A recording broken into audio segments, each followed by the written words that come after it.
Assalamualaikum warahmatullahi wabarakatuh. Nama saya Rocinda Gunjisri. Saya dari kelompok 6.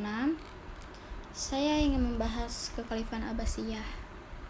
Kekhalifahan Abbasiyah atau disebut dengan Bani Abbasiyah adalah kekhalifahan kedua Islam yang berkuasa di Baghdad. Baghdad ini yang sekarang menjadi ibu kotanya Irak. Kekhalifahan ini berkembang pesat dan menjadikan dunia Islam sebagai pusat pengetahuan dunia. Kekhalifahan ini berkuasa setelah merebutnya dari Bani Umayyah dan mendudukannya semua wilayahnya kecuali Andalusia. Bani Abbasiyah dirujuk kepada keturunan dari paman Nabi Muhammad yang termuda, yaitu Abbas bin Abdul Muthalib.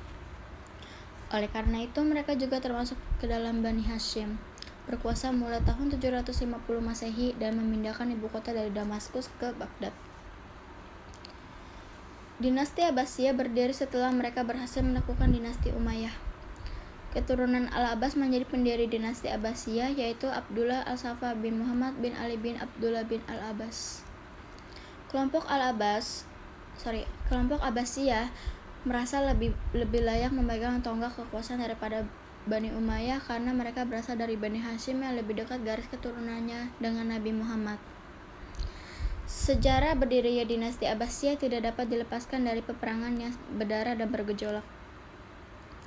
Pada awalnya, cicit dari Abbas bernama Muhammad bin Ali berkampanye untuk mengendalikan kekuasaan pemerintah kepada keluarga Bani Hashim di Parsi ketika Umar bin Abdul Aziz masih memerintah. Pertentangan semakin memuncak pada masa pemerintahan Khalifah Marwan II. Menjelang berakhirnya dinasti Umayyah, ada kelompok dari Bani Hashim yang teraniaya sehingga melakukan perlawanan. Kelompok Bani Hashim keturunan Ali yang dipimpin oleh Abu Salamah dan keturunan Abbas dipimpin oleh Ibrahim al-Iman.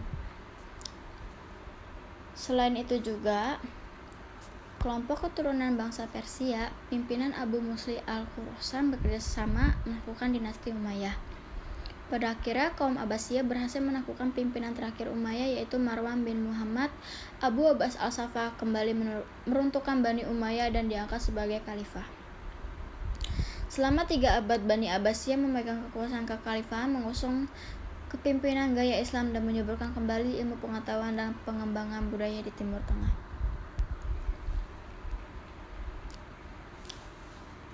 Abu Abbas al-Saffah ini sesungguhnya datang langsung dari mulut Abu Abbas sendiri. Gelar ini disebutkan dalam pidatonya saat diangkat menjadi khalifah pertama dinasti Abbasiyah yang berbunyi, "Wahai penduduk Kufah, kalian adalah tempat berlabuh kecintaan kami, dan tidakkah kalian melakukan hal-hal yang bertentangan dengan itu, dan kalian tidak tergoda oleh tindakan para pembangkang sampai Allah mendatangkan kekuasaan kami. Kalian adalah orang yang paling berbahagia dengan adanya kekuasaan kami di tengah kalian. Kalian adalah orang yang paling mulia di mata kami, dan kami telah menambahkan gaji kalian 100 dirham. Bersiaplah kalian, karena saya adalah penumpah darah yang halal dan pembalas dendam yang siap membinasakan siapapun juga." Karena ia adalah sosok yang dikenal sangat membenci keturunan Bani Umayyah, hal itu diakibatkan oleh dendamnya yang begitu besar sehingga dengan dinginnya membunuh keturunan Bani Umayyah, termasuk orang-orang yang tidak bersalah dan tidak ikut campur dalam politik sekalipun. Hal ini juga dilakukan oleh para pengikutnya. Bahkan ia berusaha membunuh semua keturunannya, kelak tak ada yang kembali berkuasa. Abu Abbas memiliki 2 kebijakan. Kebijakan pertama yaitu mengambil kebijakan politik, antara lain memperkuat pemerintah dalam negeri, membawa kejayaan Islam terutama dalam peradaban dan kebudayaan Islam. Kebijakan 2 yaitu menerapkan politik bersahabat, membentuk gerakan bawah tanah dan melakukan propaganda. Pabrik kertas pertama yang didirikan Samarkand. Samarkand merupakan salah satu kota bersejarah dalam peradaban Islam, khususnya di wilayah Asia Tengah. Kota yang saat ini berada di negara Uzbekistan dan pernah berada di bawah kekuasaan Uni Soviet ini juga merupakan kota yang sangat tua yang didirikan kira-kira 3000 tahun yang lalu. Kota ini mempunyai sejarah yang sangat panjang, baik sejak pertama kali ditaklukkan oleh Alexander Agung pada tahun 329 setelah Masehi sampai Islam masuk ke kota ini, yaitu pada masa dinasti Umayyah. Samarkand sendiri merupakan ibu kota wilayah Transoksania di masa lampau, adapun Islam masuk ke wilayah ini pada tahun 46 Hijriah, yaitu pada masa dinasti Umayyah. Pada masa kepemimpinan Khalifah Abdul Malik, ketika Qutaibah bin Muslim menjadi gubernur Khorasan, ditugaskan oleh Khalifah Abdul Malik untuk menaklukkan kota Samarkand yang berada di bawah pemerintahan Tarkun. Penaklukan kota Samarkand pada awalnya tidak diawali dengan sebuah peperangan, karena Qutaibah bin Muslim sebagai pemerintah wilayah Khorasan mengadakan perjanjian damai dengan Tarkun yang memimpin wilayah Samarkand pada tahun 91 Hijriah sampai dengan 709 Masehi. Dengan keturunan Tarkum membayar upeti kepada Qutaibah bin Muslim dan memberikan jaminan pada Muslim yang ada di Samarkand. Namun perjanjian damai itu justru membuat rakyat yang dipimpin oleh Tarkun marah dan menggantinya dengan pimpinan baru. Tapi para pemimpin yang menggantikan Tarkun justru mengkhianati perjanjian damai yang sudah dibuat, hingga akhirnya memaksa pasukan Muslim pimpinan Qutaibah bin Muslim melakukan kota ini. Samarkand baru bisa ditaklukkan oleh kaum Muslim pada tahun 93 Hijriah sampai dengan 712 Masehi. Dan sejak itulah Islam mulai diterima di kalangan luas masyarakat Samarkand. Pasca ditaklukkan oleh dinasti Umayyah, kota ini menjadi kota yang sangat maju dan menjadi pusat Islamisasi ke wilayah Asia Tengah, yaitu ada Kirgistan, Tajikistan, Turkmenistan, Uzbekistan, Cina, India, bahkan Rusia. Di kota inilah pertama kali pabrik kertas dalam sejarah peradaban Islam. Lebih tepatnya pada masa pemerintahan dinasti Abbasiyah, ketika terjadi perang Talas atau disebut dengan perang antara dinasti Abbasiyah melawan dinasti Tang pada tahun 751 Masehi. Pasca perang tersebut, pasukan Muslim menawan 2 orang Cina dari dinasti Tang yang pandai membuat kertas dan memberikan fasilitas untuk mengembangkannya di Samarkand, hingga dikembangkan sebagai salah satu peradaban di dunia Islam. Di masa Abbasiyah ini Islam mengalami kejayaan dalam berbagai bidang, salah satunya adalah industri kertas dan percetakan. Abu Ja'far Abdullah bin Muhammad al-Mansur adalah kekhalifan kedua Bani Abbasiyah, dan Abu Ja'far ini dinobatkan sebagai putra mahkota oleh kakeknya Abul Abbas As-Saffah. Ketika As-Saffah meninggal, Al-Mansur dilantik menjadi khalifah saat usia 36 tahun. Abu Abbas As-Saffah meninggal pada Zulhijjah 136 Hijriah karena penyakit yang dideritanya, yaitu penyakit cacar. Dia meninggal dalam usia 33 tahun di kota Hashimiyah yang dibangunnya. Sebelum meninggal, ia menunjukkan saudaranya Abu Ja'far al-Mansur sebagai pengganti As-Saffah memangku jabatan khalifah selama 4 tahun. Selanjutnya yaitu ceritanya Khalifah Abu Ja'far al-Mansur. Abu Ja'far al-Mansur menjabat khalifah kedua Bani Abbasiyah menggantikan saudaranya Abul Abbas As-Saffah. Abu Ja'far al-Mansur adalah putra Muhammad bin Ali bin Abdullah bin Abbas bin Abdul Muthalib yang juga saudara kandung Ibrahim al-Imam dan Abdul Abbas As-Saffah. Ketiganya merupakan pendiri Bani Abbasiyah. Ketika Khalifah Abul Abbas As-Saffah meninggal, Abu Ja'far sedang menunaikan ibadah haji bersama panglima besar Abu Muslim al-Khorasan. Yang pertama kali dilakukan Khalifah Abu Ja'far Mansur ketika dilantik menjadi khalifah pada tahun 136 Hijriah sampai 754 Masehi dalam mengatur politik dan siasat pemerintah Bani Abbasiyah. Jalur-jalur pemerintah ditata rapi dan cermat sehingga pada masa pemerintahannya terjalin kerjasama erat antara pemerintah pusat dan daerah. Begitu juga antara hakim, kepala polisi rahasia, kepala jawatan pajak, dan kepala-kepala dinas lainnya.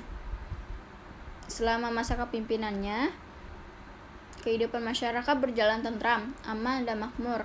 Stabilitas politik dan dalam negeri cenderung aman dan terkendali. Tidak ada gejolak politik dan pemberontakan. Selanjutnya yaitu terjadi perlawanan pihak lawan Bani Umayyah, Khawarij, dan kaum Syiah. Pada masa pemerintahannya, dia telah berhasil mengalahkan pemberontakan kaum Syiah. Dia dengan keras menghadapi lawan-lawannya, terutama dari Bani Umayyah, Khawarij, dan Syiah. Setelah mengalahkan pemberontakan dari kelompok Syiah, Al-Mansur membawa pasukannya untuk meredam 3 ancaman utama, yaitu dari penduduk Syria, bekas pusat kekuasaan Umayyah yang masih belum mau menjadi bawahan pusat kekuasaan baru di Baghdad, dari Abu Muslim yang tidak mau membagi kekuasaan dengan pemerintah pusat, dan dari kelompok Syiah serta orang-orang yang kecewa dengan pemerintahan baru. Ketiga, ancaman tersebut satu persatu dapat dilumpuhkan dan dipadamkan sehingga kekuasaan Abbasiyah menjadi semakin kokoh dan luas. Kebijakan Abu Ja'far al-Mansur memiliki 3 kebijakan, yaitu yang pertama membenahi administrasi pemerintahan. Setelah dilantik menjadi khalifah tahun 1306 Hijriah atau 754 Masehi, al-Mansur membenahi administrasi pemerintahan dan kebijakan politik. Dia menjadikan wazir sebagai koordinator kementerian. Wazir pertama yang diangkat bernama Khalid bin Barmak berasal dari Persia. Al-Mansur juga membentuk lembaga protokoler negara, sekretaris negara, dan kepolisian negara. Di samping membenahi angkatan bersenjata, dia menunjuk Muhammad bin Abdul al-Rahman sebagai hakim pada lembaga kehakiman negara. Untuk meluaskan jaringan politik, Al-Mansur menaklukkan kembali daerah-daerah yang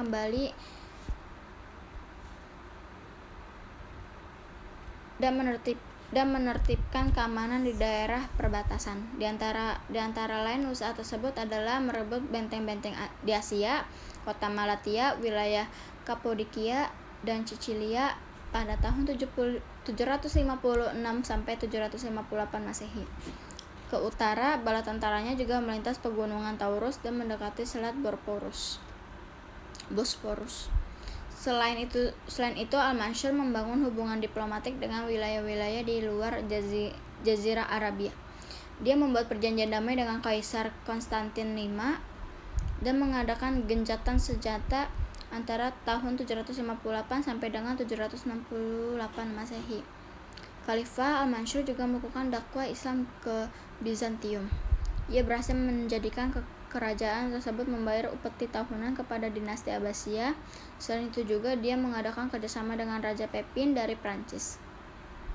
Selain itu, kekuasaan Bani Umayyah II di Andalusia dipimpin oleh Abdurrahman ad-Dakhil.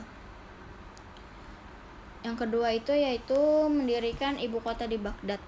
Pada masa awal pemerintahan dinasti Abbasiyah, yakni di masa Abdul Abbas as-Saffah, pusat pemerintahnya berada di kota Anbar, sebuah kota kuno Persia di sebelah timur sungai Euphrat.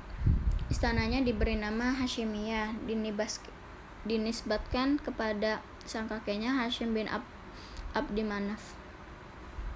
Pada masa Al-Mansur, pusat pemerintahan dipindahkan lagi ke Kufah. Ia didirikan istana baru dengan nama Hashimiyah II. Selanjutnya, untuk lebih memantapkan dan menjaga stabilitas politik, Al-Mansur mencari daerah strategis untuk menjadikan ibu kota negara. Pilihannya jatuh pada daerah yang sekarang dinamakan Baghdad, terletak di tepian sungai Tigris dan Euphrat. Kota tersebut dibangun khalifah dengan melibatkan para arsitektur, tukang batu, tukang kayu, ahli lukis, ahli pahat, dan lainnya. Mereka didatangkan dari Syriah, Mosul, Basrah, dan Kufah yang berjumlah sekitar 100.000 orang. Sejak awal berdirinya kota ini sudah menjadi pusat peradaban dan kebangkitan ilmu pengetahuan Islam. Itulah sebabnya Philip Hitti, seorang peneliti sejarah Arab, menyebut Baghdad sebagai kota intelektual. Menurutnya, di kota-kota di dunia ini, Baghdad merupakan profesor masyarakat Islam. Bahkan dalam cerita 1001 Malam, Baghdad menjadi kota impian. Kota ini selanjutnya bukan hanya menjadi pusat pemerintahan strategis, tetapi juga menjadi pusat kebudayaan dan peradaban Islam. Lalu yang terakhir adalah mendirikan perguruan tinggi penerjemahan. Al-Mansur menunjukkan minat dan perhatian yang besar terhadap pembangunan ilmu pengetahuan. Penyalinan literatur Irak dan Iran, kertas Iriani dilakukan secara besar-besaran. Dia mendorong usaha menerjemahkan buku-buku pengetahuan dan kebudayaan asing bahasa Arab agar dikaji oleh orang-orang Islam. Perguruan tinggi ketabiban di Jundip Sapur yang dibangun oleh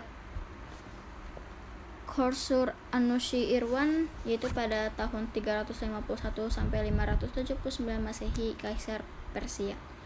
dihidupkan kembali melalui tenaga pengajar dari tabib-tabib asal Greek dan Roma yang menjamaan adalah di tawanan perang.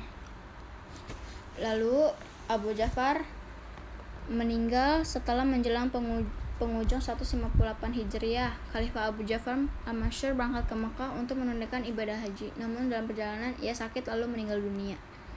Ia wafat di dalam usia 63 tahun dan memerintah selama 22 tahun.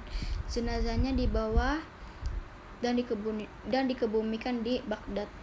Sekian presentasi dari Khalifah Abbas.